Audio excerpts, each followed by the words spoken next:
What's up, guys? This is Mike Casu, and you're listening to the Brute Strength Podcast. This week I interviewed endurance coach and entrepreneur Nate Helming.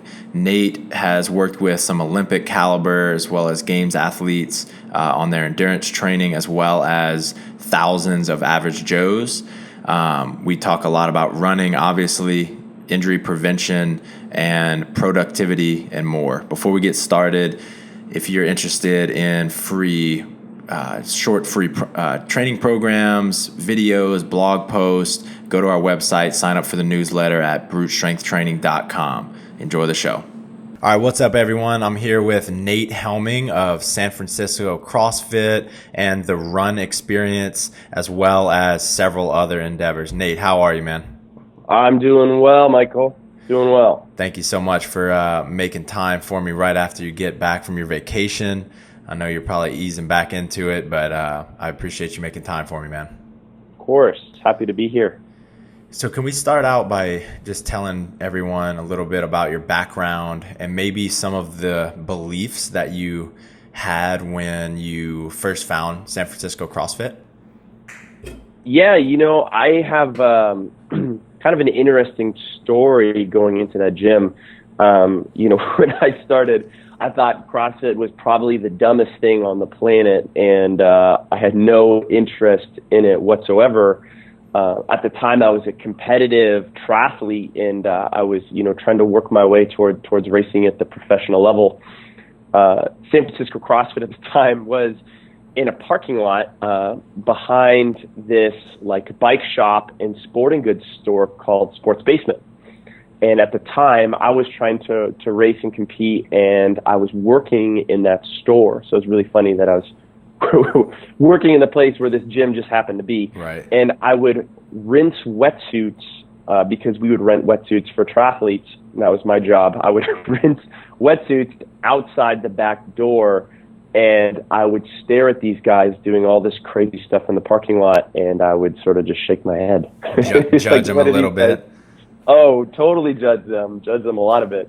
But what's interesting was I succumbed to this little hamstring injury, and it was a couple months before, in essence, my version of the CrossFit Games, which was the Kona Ironman World Championships. I'd qualified early, and I was training up for that race. And I had this, weird little achy hamstring that at first just bothered me when I would do some faster runs or what I would call a quality run. And I was like, okay, let me go see my massage therapist. Let me talk to my coach.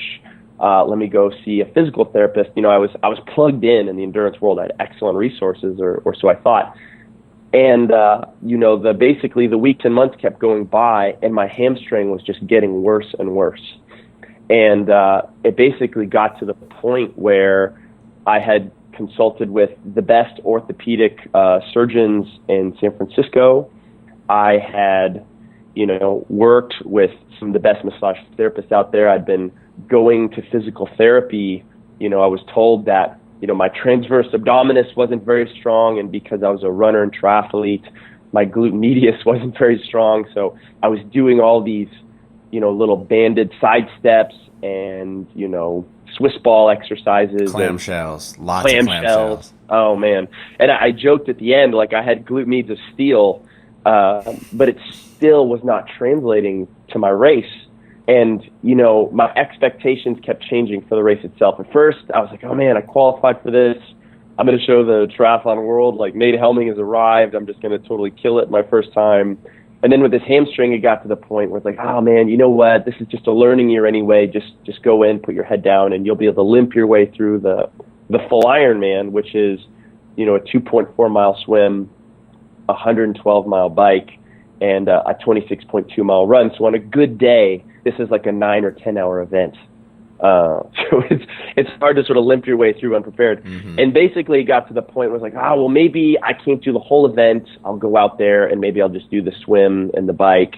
And then it was maybe I'll just do the swim. And then basically there I am with my entire family sitting on the sidelines watching the race and all the participants that I should be in. Oh, no.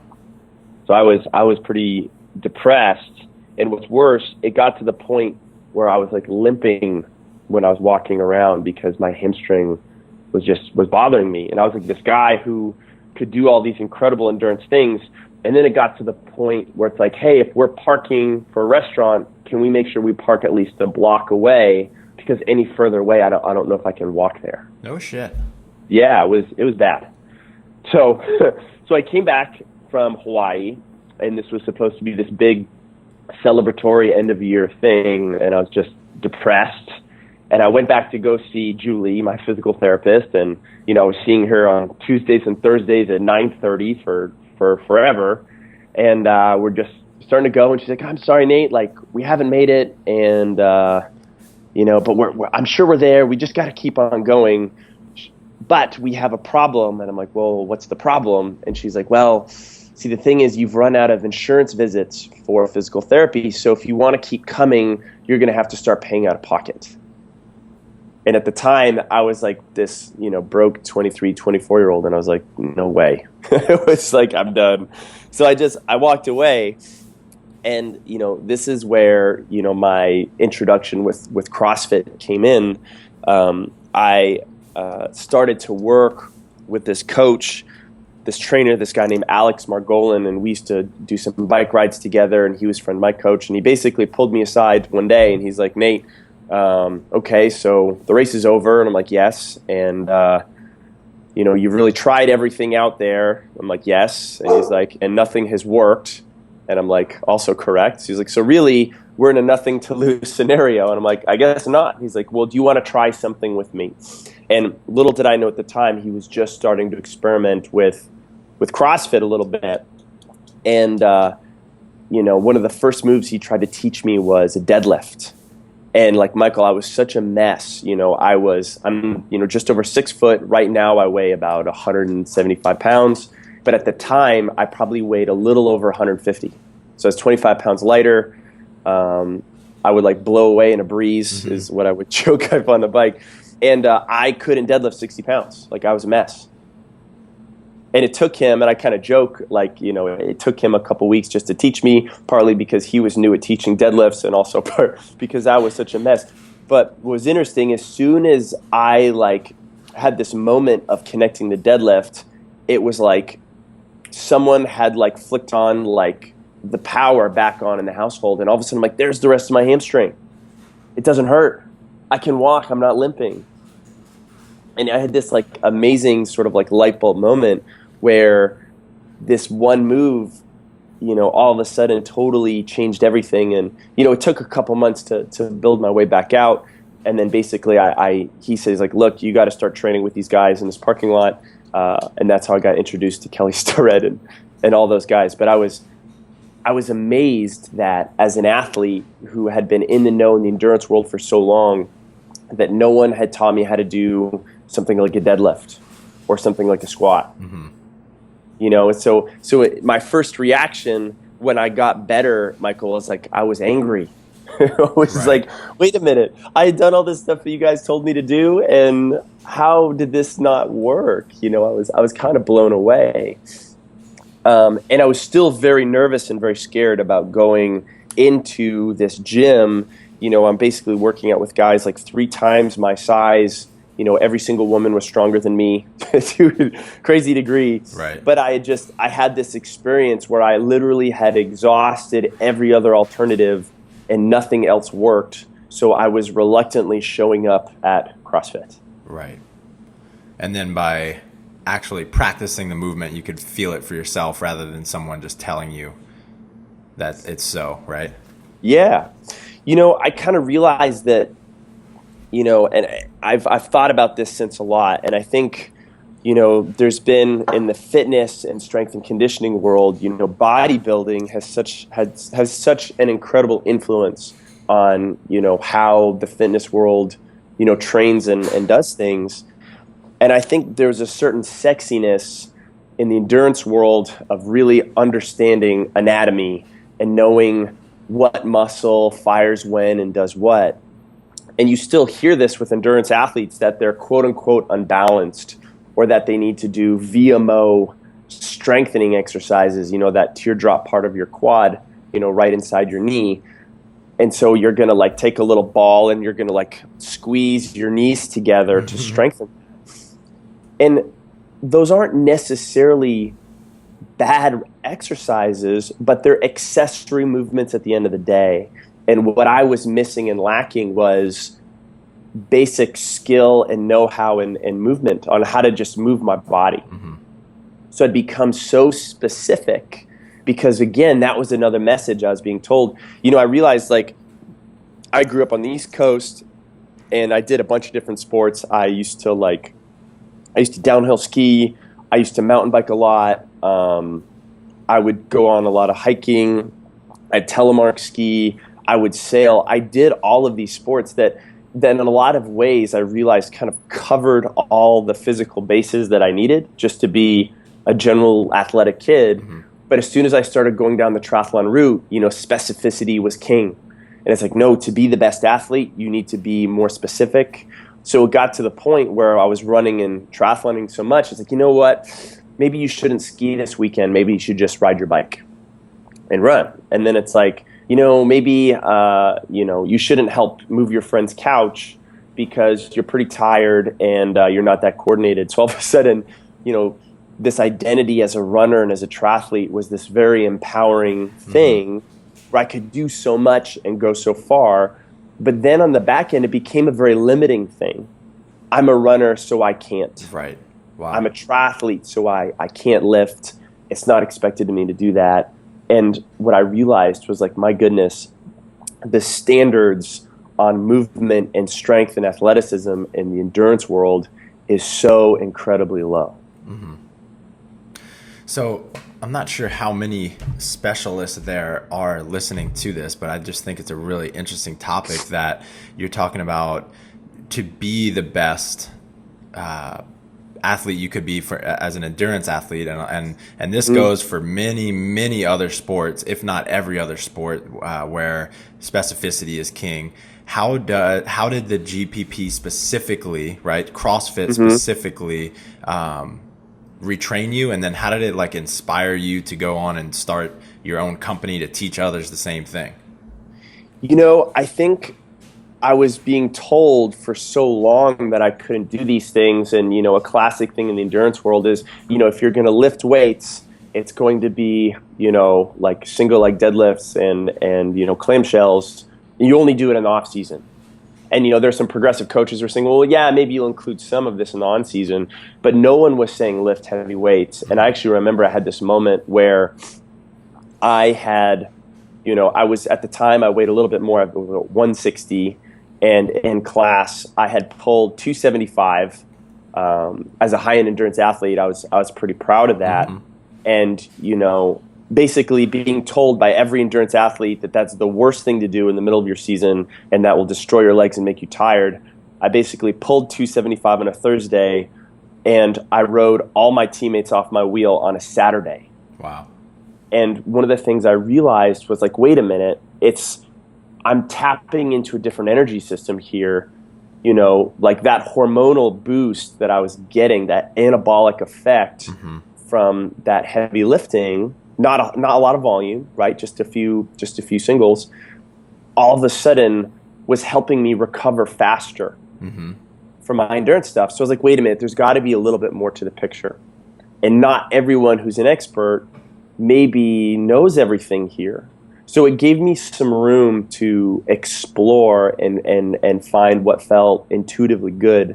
And, you know, fast forward, I started working with, you know, Kelly Starrett, and he invited me to be a coach there. I started traveling a lot with Carl Powley of Freestyle Connections, and I was really fascinated with their conversations around movement and this bigger picture sense of, you know, CrossFit was this, and this is something that Kelly says too. I know he was on the podcast a little while back, is just such an incredible platform to challenge our body's athleticism and range of motion, and further to show you where you're weak and where you're not very strong. So it wasn't a mystery anymore. Like if you were limited in range of motion or strength and coordination in some place, you could see it pretty quickly. Right. And by doing these movements, you I noticed that I had significant chinks in the armor, and that the entire endurance community has significant chinks in the armor.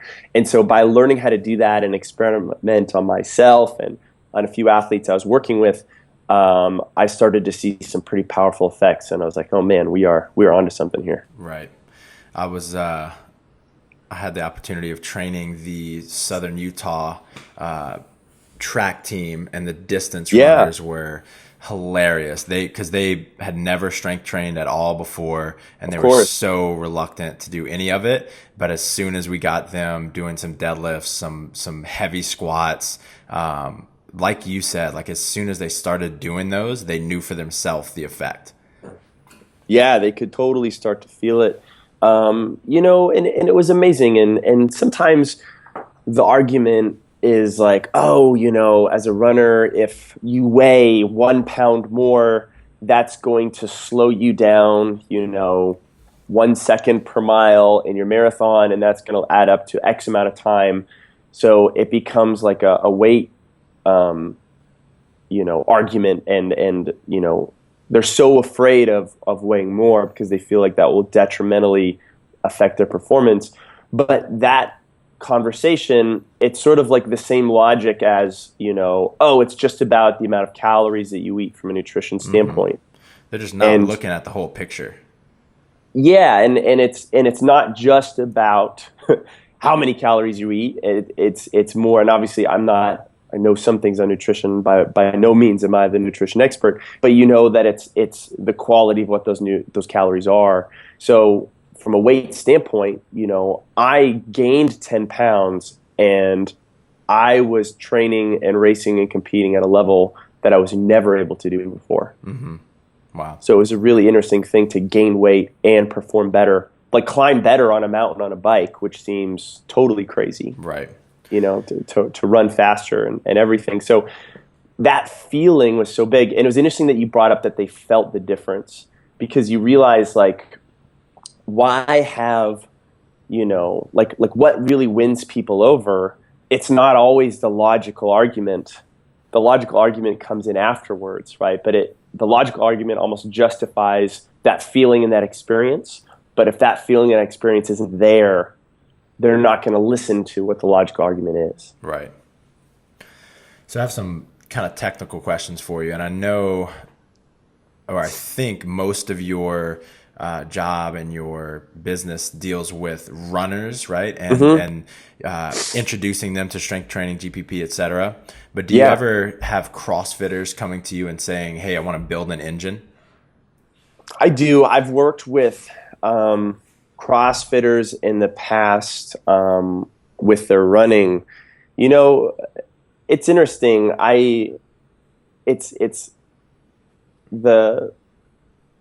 If CrossFitters paid as much attention and care and how they built up to, their heavy squat or their heavy Olympic lift as they did to their running, I mean, I think we would see the entire CrossFit community running on an entire level, different level. So one of the things that I always find is honestly like the motivation. Most CrossFitters I haven't seen, in all honesty, that motivated to improve their running. Why is that? Why do you think that is? I think because potentially the gains take a little bit longer. It's sometimes it feels, I think also just from a logistical standpoint at most gyms, when a coach sends a class out to run, the coach is not giving them the same feedback on the running as they are inside on the barbell. Mm-hmm. And then the music's inside, the music's not outside. It's so they just kind of go outside and they sort of suffer, anonymously in the dark if it's like 5:30 in the morning, and they just sort of trudge their way through. But it's like, imagine if we were to flip that around, where all of a sudden the coach stood outside and paid attention to everything you're doing, and had the timer out and everything else. I think that, if I really think about it, what makes us improve the most is probably being in the right culture and community and group. Mm-hmm. I don't think it comes down to any one magical drill. It's just like getting enough people fired up to do this whole thing together. And I think CrossFit has done such a good job with so many things there. And I think there are pockets of CrossFit gyms and places where running gets that treatment. But I sort of feel like within the CrossFit space, people don't get as excited about that as they do about the other movements. Well, it's hard to put a 5K run in an Instagram video as opposed to a 1 rep max snatch or a few muscle ups, things like that. So it's not as sexy, and it's also it's a lot more painful, and there's just nowhere to hide. And people love to do Metcons, but you can hide behind technical movements and stuff like that. Whereas running, rowing, bike, you just can't hide, right? It's the same thing over and over and over. You're stuck in your own head, and you just have to get the work done. And it's the people that take it, that really want to improve their performance the most, are the ones that are taking it really seriously now. And you're starting to see all of the people at the very top having an endurance coach, at least one. Maybe they have a running, swimming, and bike coach nowadays. But those people are taking it a lot more seriously, and because of that, I think we're going to see the entire community start to seek out experts like yourself, Chris, etc. Yeah, Chris Hinshaw you're referring to, who's, I think, doing a fantastic job. And one of the reasons why is because he's the coach who's actually going to stand on the track with you with the stopwatch. Right. And you know what I mean? And he'll run with you occasionally. And he'll run with you. And this is not at all to discount his incredible experience and knowledge as a coach, but I honestly don't think that knowledge and experience would translate to runners if he wasn't out there running with them. And I think that shared community and experience is so powerful. As an endurance athlete, because I still run a strength and conditioning program out of San Francisco CrossFit for endurance and cycling groups and running teams. I've worked with some local professional athletes, professional runners, and ultra runners. Actually, one of the marathoners I just worked with ran a 2:21 marathon in Australia. He's trying to qualify for the Olympic team for, I want to say, El Salvador. Oh shit, cool. I may get that wrong. Yeah, so he's coming in the gym and lifting and working, and it's so much fun to be a bridge to that community and to sort of help them out. Mm-hmm. But what I realized in my own was that if I were to incorporate, like I used to do this, it was a really simple but painful workout. It'd be like 5 rounds. I started at 20 reps and built to 30 reps, like 30 wall balls, 30 box jumps, and run 400 meter. I'd do that 5 times. Mm-hmm. You probably look at it and you're like, gross. And what it would immediately do is transport me to the end of my marathon or the end of my, half Ironman triathlon. And it would feel so terrible, but that's why it was so effective. Mm-hmm. The problem, I think, with a lot of CrossFitters is that running feels terrible when you've done so much work. So every time they run, it's in the context of it never feeling good. And in a way, it's so powerful for endurance athletes who are already bought in because they need that level of training and they want to grit it out. Mm-hmm. But it's like, oh man, if my only experiences of running was after a lot of squats or a lot of this, and it always felt like junk, it's like, yeah, I'm probably not going to be too motivated to run that much. It's like a punishment every time. Every time. It's just like a something to do in between the fun movements, right? To get you more tired. That's how I think a lot of people think of it. What do you think? Is it necessary for an open level athlete to run? And what are like the pros and cons of running for just an open athlete? For, the CrossFit Open, I think that, something like running is it doesn't have to be a lot. I think that for an open athlete, even 1 time a week of focused running would be great. I think the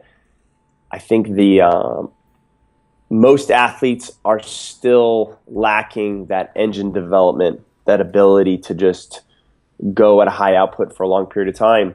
And as you said, you can sort of hide behind technical movements. And even in even in like a workout like Cindy or a longer 20 or 30 minute AMRAP, there are breaks as you transition from one movement to the next and to the next. So it is very different when you're doing some, whatever the geeked out term monostructural movement is. As you said, there's nowhere to hide. I think doing that just builds your mental ability to suffer, to focus on one thing. But also it's like we need the reps. What's interesting with, like, let's say squatting, it's like when you squat and you're going for a 1 rep max or a 3 rep max, the focus is on that one singular lift that you do. That's that major moment. But if you really think about what improves your squatting, it's volume. Because how much squatting do you do to warm yourself up to that big number? Mm-hmm. Like the heavier squatter you are, the probably the more squatting you need to do to warm up to get there, to 400 or 500 pounds. And then a lot of times you do back off sets afterwards. So there's this magical thing about volume when you have the right mechanics and the volume is there, that good things start to happen. And I think, running 1 or twice a week on a day where you haven't done all these other terrible things, and maybe you find a nice trail, you run with someone who is not a geeked out CrossFitter and maybe they're a geeked out runner or triathlete instead, you just get a different look at the athletic world. It can be really refreshing. What do you think, what's the lowest hanging fruit? Like if you only have 1 or 2 days a week, how should these people be running? I mean, do they want to build in volume up to, a half marathon, or do they want to do short sprints or lactate threshold training? Where should they focus their time and effort? The lowest hanging fruit is that they go from nothing to something. So basically the things that I've actually helped some CrossFitters do is like, hey, let's put together, because your training output is a lot and you're working with your coach, and I want to create something that has minimal disruption to the rest of your training. Mm-hmm. So let's put together a 10-15 minute run focused warm up and little mini workout that you can use to tack on before or at the end of your CrossFit workouts, or you could extend a little bit on another day. And the same way that every CrossFit class has some sort of structure, right? Most of the time before you even touch a heavy weight, there's going to be some sort of full body dynamic warm up. You're going to warm up that midline a little bit, then you're going to go hit your lift. Maybe there's going to be 1 or 2 drills. Then you sort of have your main set. I like to apply that same structure to your run, even if it's 15 minutes. Mm-hmm. Short warm up. You're going to stop and, do some leg swings, do some inchworm push-ups, do some, long lunge hip circles. Maybe add 1 running drill in there. And, I've got so many videos on that. It almost doesn't matter, but just to bring a little intention. And then, you could go off and do 5 to 10 minutes easy. You could do a little fartlek style intervals, like you could do a Tabata style interval where you run at a faster pace for 20 seconds and you either walk or jog for 10 seconds. If you were to do that consistently over time, that would be enormous. And how would it be enormous? What is actually taking place physiologically? I think you are able to, with that level of consistency and not necessarily overdoing it, you are just like, you're building that tendon and ligament strength to be able to handle that pounding consistently. Mm-hmm. You are obviously building, like with such an emphasis on higher intensity. And even in the world of CrossFit endurance, they say that there are aerobic benefits to doing things at high intensity. Like there's still a lot of benefits to be had by doing low intensity stuff, so tons. So like giving your body that opportunity to do some low intensity stuff is fantastic. Helping you recover from some of your stuff, not only physiologically, but mentally as well. Mm-hmm. And just being outside and being able to enjoy it. The other thing I found with running is it's a great place to work on and developing your ability to breathe well. Right. If you're a chest breather, you're going to have a hard time with running. You are, and I think one of the reasons I think a lot of athletes, especially a lot of open athletes, they're chest breathing and they're stressed out like crazy and they don't even realize it. But everything is hard and things are fast and you're just swinging all these weights around, so it doesn't matter. It's funny, even in like a burpee, when I'm working with athletes, you can see that at a moment when they kind of hit the ground, right before they hit the ground, there's just a moment where they tense up and they hold their breath as opposed to being able to breathe smoothly through. Mm-hmm. So one of my actually favorite, most effective run workouts out there is the nose breathing mile. Oh, shit. Yeah, can you run 1 mile only through your nose?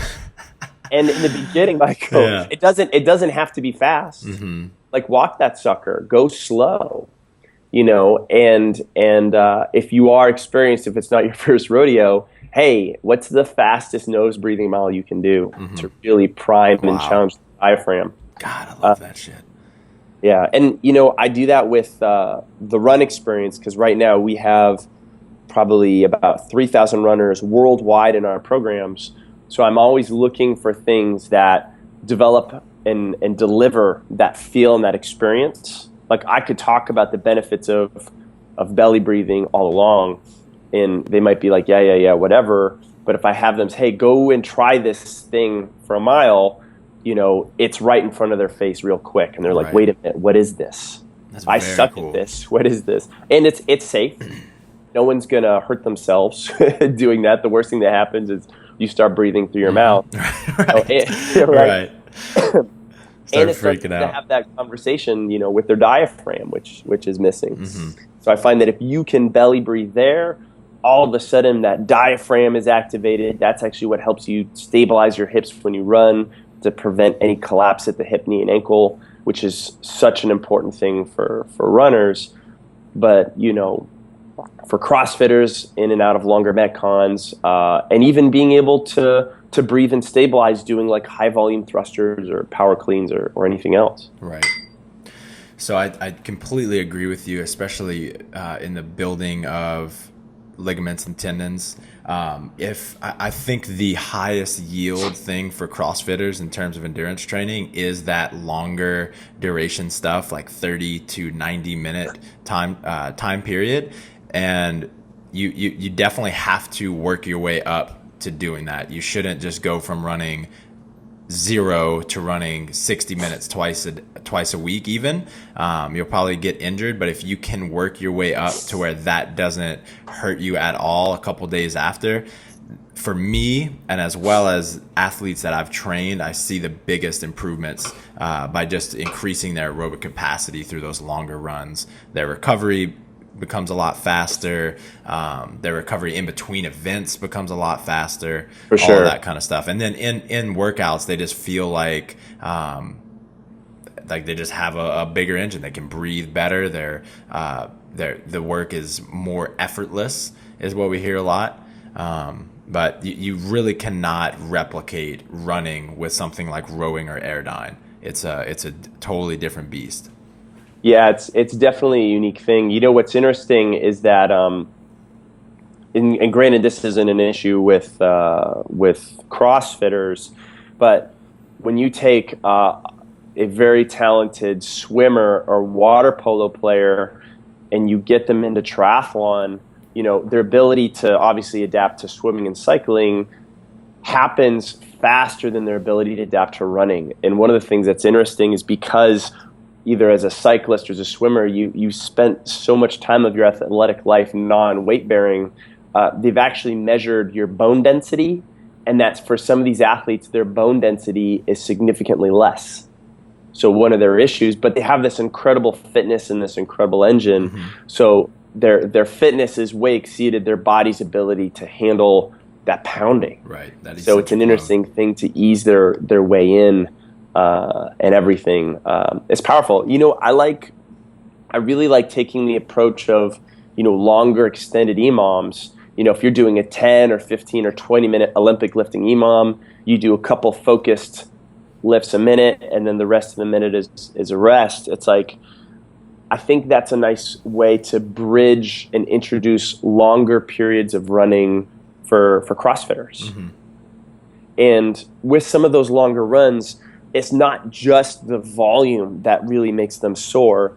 It's the volume combined with bad mechanics that makes them sore. Oh, that's very interesting.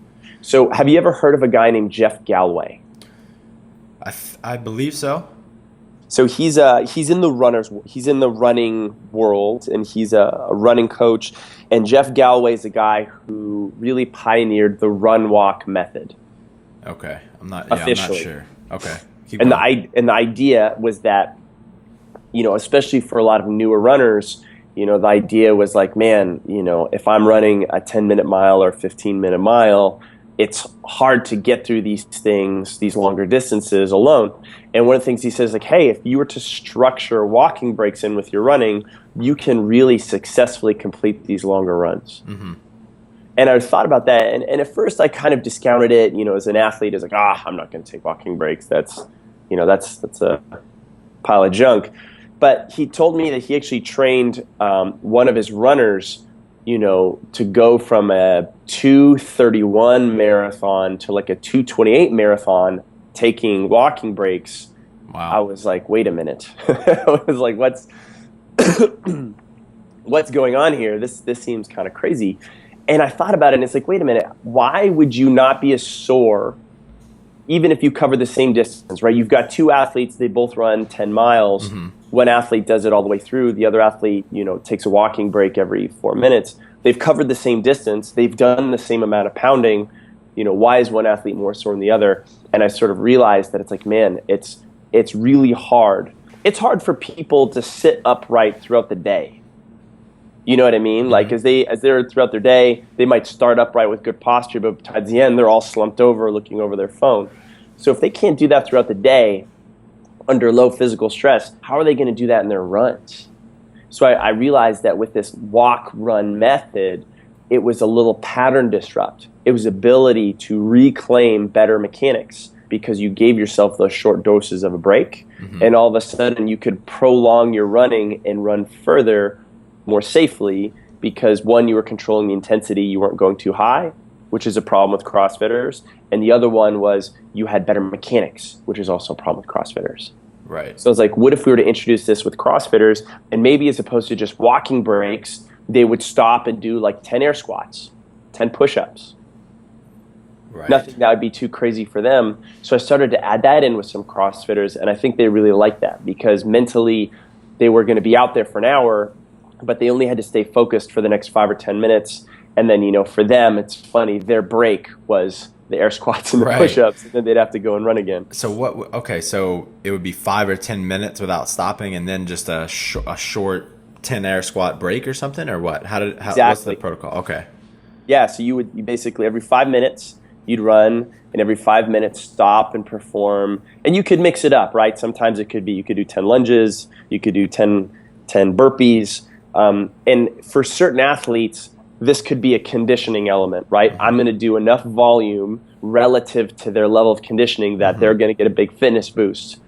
But for like your CrossFitters who are regularly doing high volume body weight things all the time, if you were to give them 5 to 10 reps of a body weight movement, it's not a conditioning element, but what it does act is that pattern reset. It helps them reclaim, oh yeah, this is what good posture is. Okay, so this is better breathing, this is better shoulders. My hips are getting stiff because I'm running and I'm just kind of dragging myself through.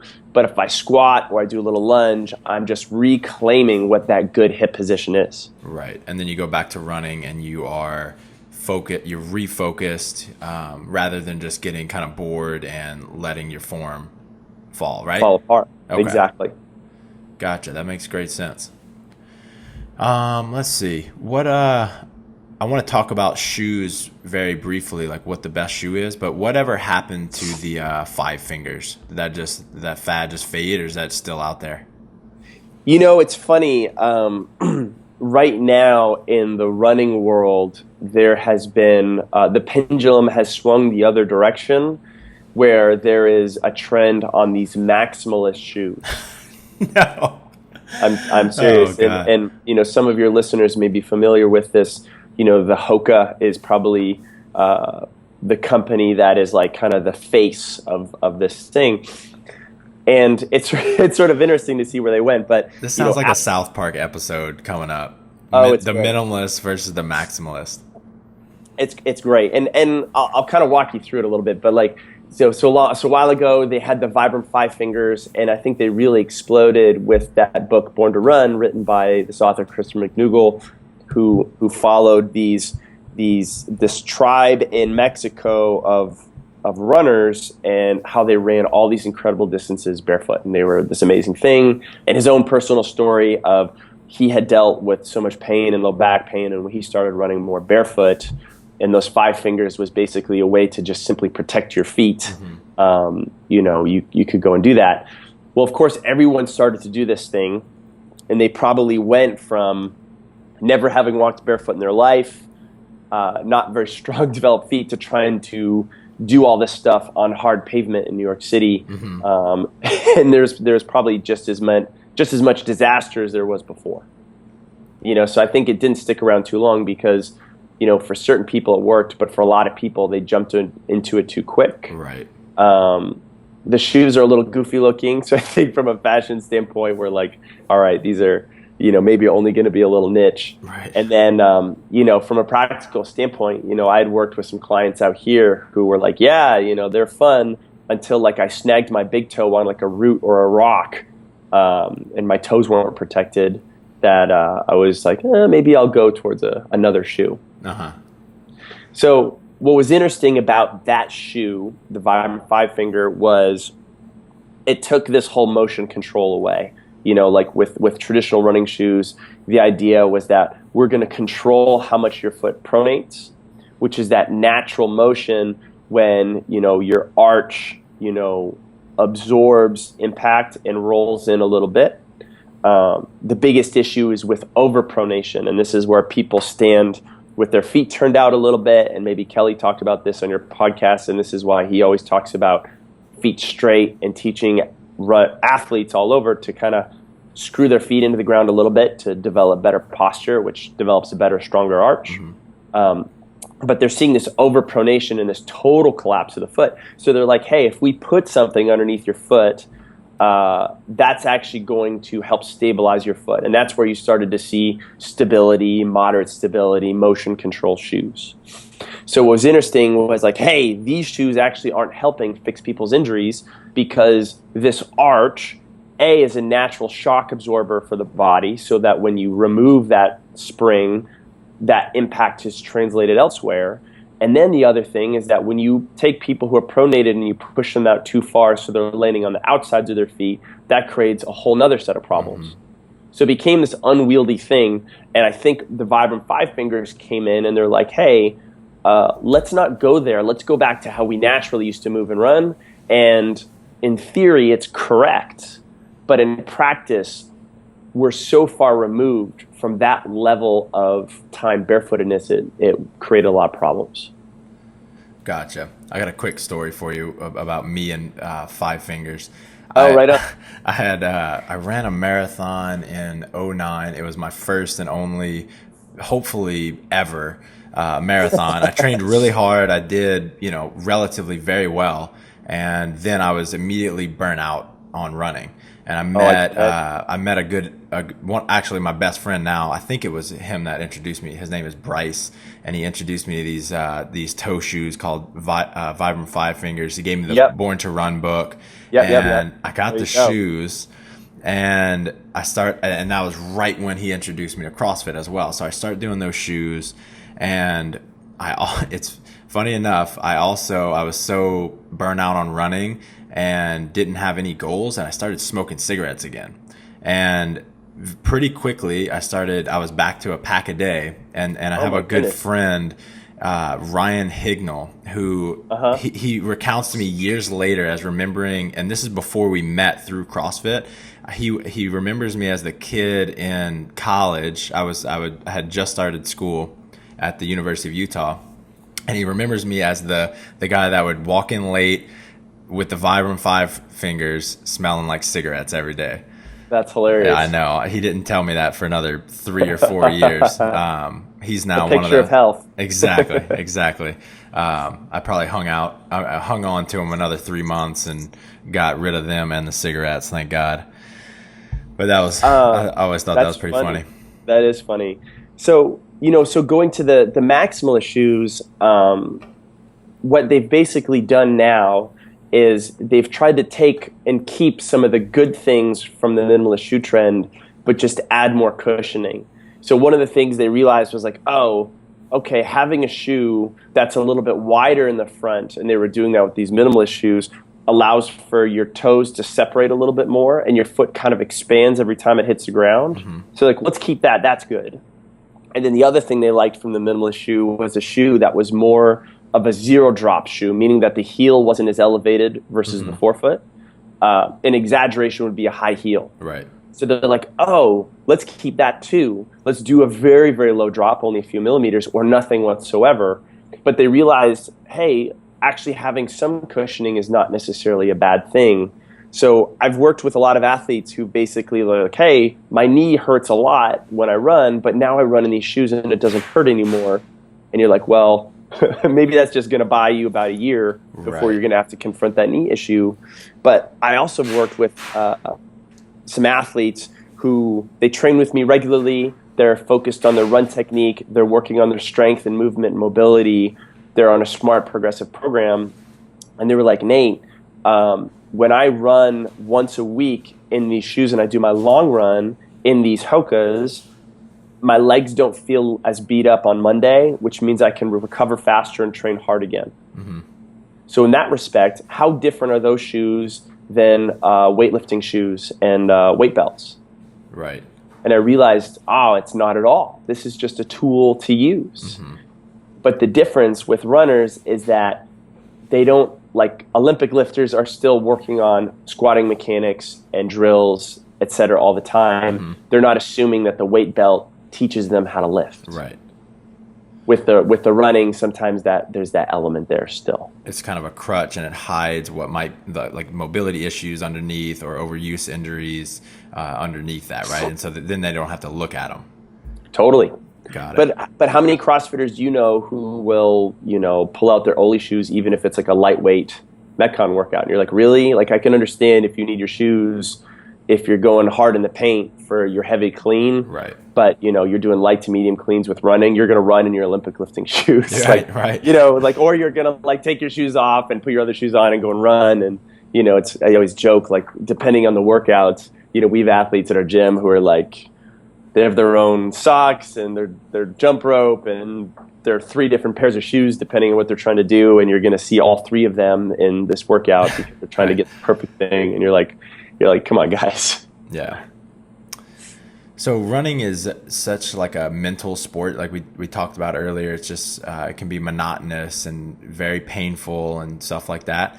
Do you do any work for your athletes on their mental game other than just exposing them to, like, say, CrossFit workouts? The mental aspect that I work, so with a lot of my runners and triathletes, the running aspect is not necessarily suffering for them. It's getting outside, it's spending time with friends, they enjoy it. Mm-hmm. So that mental game and aspect isn't hard. The hard mental aspect, I think, for all athletes is, continuing to do something when your body is screaming at you to stop. Right. It's like, I can't do this anymore. This hurts. This is painful. And, so basically giving them workouts that really emphasize that. So that's where like harder track workouts come in, long runs where they'll spend some time at race pace at the end when they're the most tired, mm-hmm. In the CrossFit gym, giving them something disgusting to do with a barbell and a kettlebell and a medicine ball, and then having them go out and run and basically saying like, I don't care that you're tired. I don't want to see it. Right. Like, show me what you got and we'll do this together. And if you're falling apart, we can stop. But if you can do that in here, you can start to do this outside. Mm-hmm. I think something you touched on earlier is huge here as well. You talked about culture, right? So if you have a culture of people that work their ass off and they train smart, but they push through, feelings of being uncomfortable, maybe not pain, but being uncomfortable, it is so much easier to build a habit of being a mentally tough athlete when you're surrounded by other people doing the same thing. For sure. It's funny, when you work with some of your track athletes who run, the 400 meter or the 800 meter, the mile, I mean, that is so disgusting. It is so painful. Running a mile all out or 400 meter all out, it's horrible. But for a lot of them, they're so used to that flavor of pain, it's very comfortable. You put them in a 5K or a 10K, and they're like, no way, right. I will never do that. That's just too hard. And so at the amateur level, I work with a lot of, ultra runners and marathoners who are used to running, 3 hours, 4 hours, 10 hours, but you couldn't get them in a mile race or a 5K because it hurts too much. But they'll gladly suffer at a lower level for longer periods of time for 10 hours. So it's kind of funny. I like how you put that, their flavor of suffering. Different flavor. I like that a lot. Man. Joe Rogan talks a lot about conquering his inner bitch, and he's always doing kettlebell workouts with that. So I think about that when I'm holding kettlebells, but now it's making me look at it a different way because I'm one of those guys that hates the long stuff. Yeah. So now I'm maybe that's what I got to go out and do, some of the long stuff. And getting back to the CrossFit gym, I think that, even as members, we're all standing around when that person is attempting that heavy lift or they're trying to get that last set of muscle ups in. But what if we were to stand around when they're finishing that last 400 meter repeat? And pushing them just as much out there. Right. So I think that, all the elements are there. They're in place. All we just need to do is shine a light and a little focus on this, and all of a sudden we can really change that. I love that. And I agree, that would be huge. Okay, I got a couple more kind of different questions for you before we wrap up.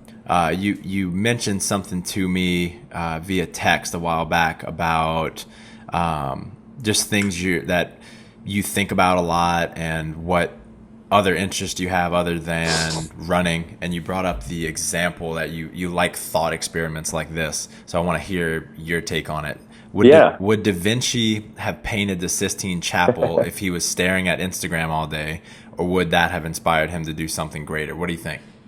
It's funny. I've been this is when we were talking earlier before we started recording about Instagram and how I sort of deleted it.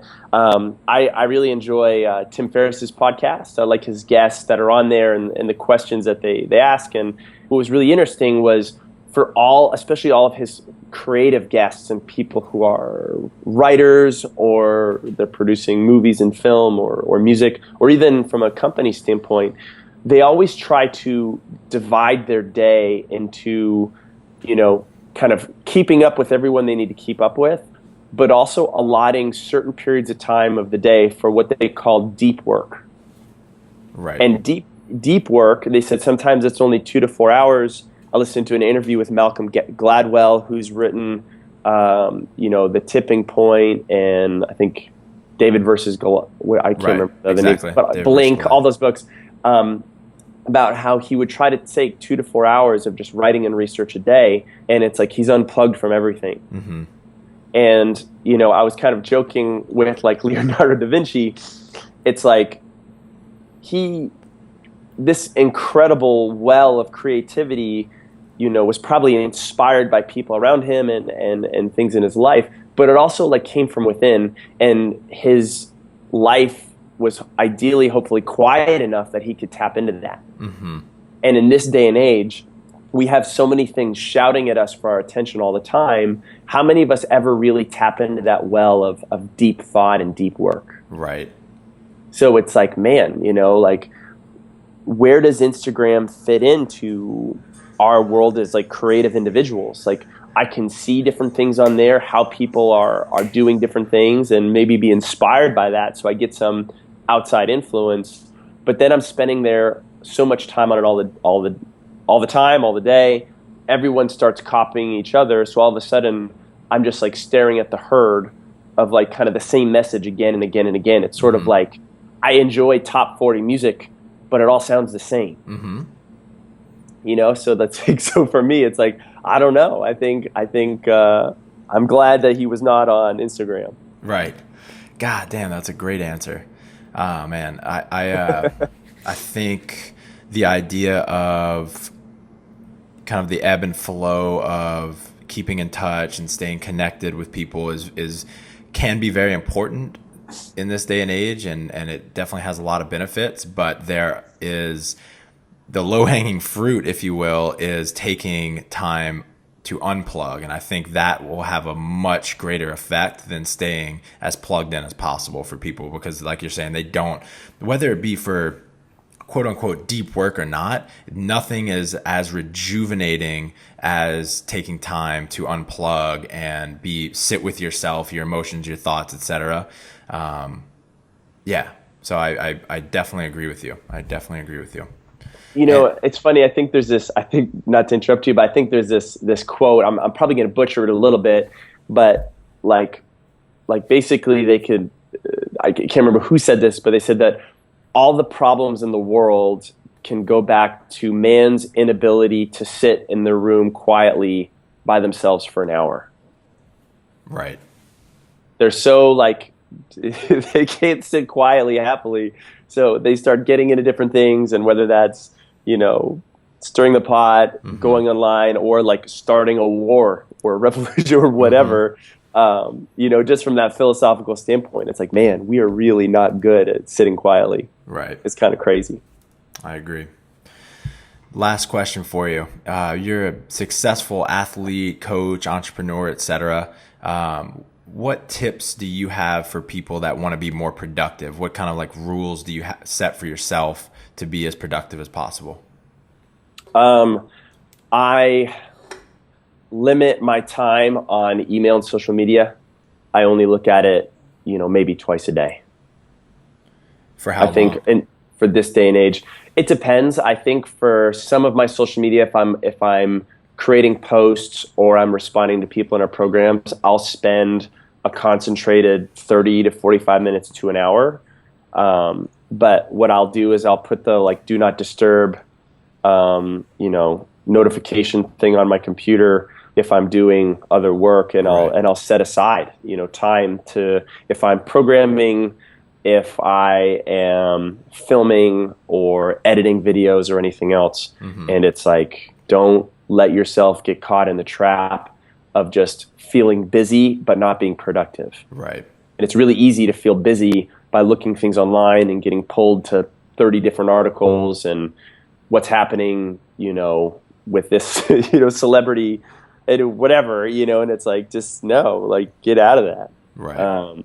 And then particularly if you're someone who is a coach at the gym and you want to, you know, start writing some content or producing, and you're like, who am I to say anything or do anything? Well, it's one of those ironic things to develop your voice, you just have to start writing. And it's not going to happen at the gym. The gym may be a place of inspiration and fun, but you got to get out of there too. I love that answer as well, man. One of the best things that I've ever learned for productivity is along those same lines. So I turn my phone on for 30 to 90 minutes, and I make sure to go pee, get water, whatever I need beforehand. But I turn my timer on for 30 to 90 minutes. Oh, wow. Turn it on airplane mode, internet's off, and I cannot leave the work area until the timer goes off, right? So I have to work continuously on whatever I'm working on and do nothing else. And I had been kind of out of rhythm with that for a while, and I was on a plane the other day, and I didn't have Wi-Fi. Obviously, I couldn't use my phone, and I crushed it. I got that's so great. You know, what usually would have been days worth of work done in 3 hours, and it's because of being unplugged like that. I love that. Yeah, it's huge. I love that. That's so powerful, and we just have to be so, protective of our time these days. It's, a problem, we never used to have. But I think that's so great, and I actually haven't gone that extreme. I just try to like exercise willpower, but maybe I'll start putting my phone on airplane mode. Right. I like that. Nate, where can everybody find you and keep up with you, man?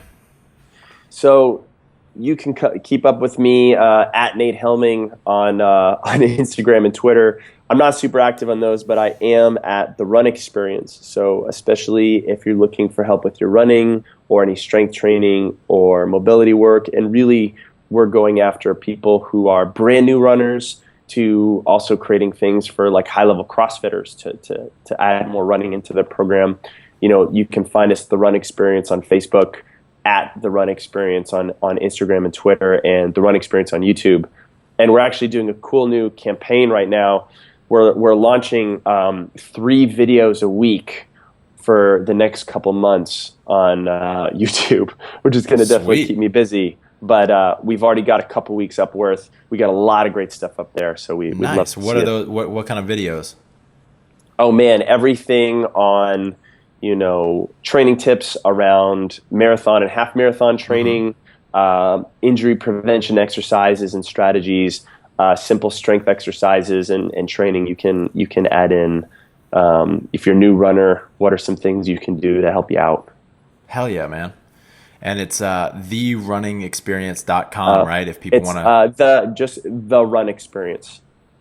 Okay, cool. Go check it out, guys. He's got a sexy website, really well done, really easy to navigate, and he's got a really nice flow chart to find out, exactly what program is right for you. I love it. I think I'm gonna steal that, dude. That's how we met, actually. Yeah. Oh, I remember that. Were you working on that when we met? I was working on that. Okay. At the time. And we were at this digital marketing conference. And I don't know how many people are there. There's at least 5,000 or more. And we're sitting in this huge banquet hall. And I hear this guy, this deep voice from behind me being like, dude, sweet sight.